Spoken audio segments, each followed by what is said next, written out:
Many of them have to work long hours and come home and look for the family.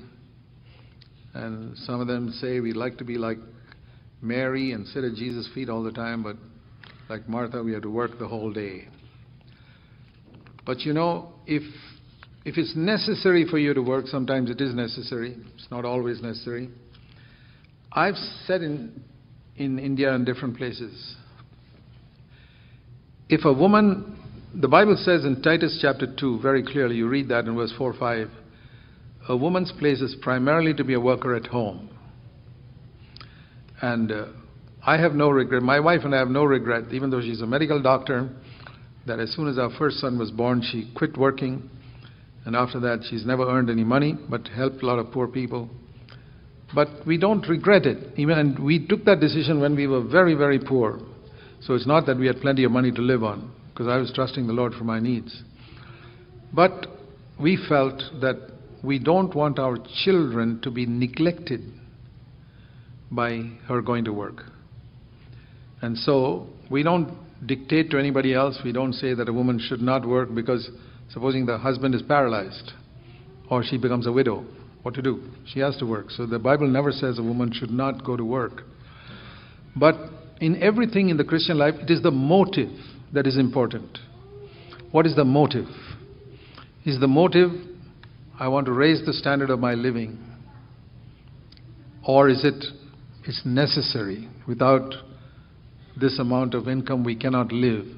So there are two reasons why women work. One is to raise the standard of living. They want to live at a higher level. And the other is out of necessity. If it is out of necessity, God will give you grace. And your children will follow the Lord. If it is to raise your standard of living, you will not get that grace, and most likely your children will drift away. When I say drift away, I mean they'll nominally say they are born again and sit in some church, but I believe that 90% of people who call themselves born again are not born again. They're not serious about discipleship. They're not eager to follow the Lord. And I didn't want even one of my children to be like that. I didn't want my children just to say, I'm born again, I'm baptized, I'm going to heaven. I say, forget it. I'm ashamed of you if you're that type of child. I want to be a serious, wholehearted disciple of Jesus who's a witness for Christ, fiery witness for Christ. And if I had 10 children, I want every one of them to be fiery witnesses for Christ. What do you want? Somebody who just goes to heaven when he dies? I don't want a child like that. And I hope you don't want a child like that who just wants to go to heaven when he dies. It's a very selfish way to live. After Christ dying on the cross for me and giving his whole life for me, all I want to do is go to heaven when I die? No, I want to live my whole life for him. And that's how I want all my children to be. And I hope you want your children to be like that. So if you want your children to be like that, you need to spend time with them. And that's why I don't regret, my wife and I don't regret that today we have 4 sons who are following the Lord.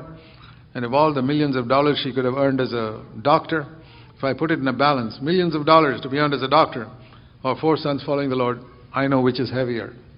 4 sons following the Lord. I hope you will value your children above money. Then you can decide whether you should go to work or not.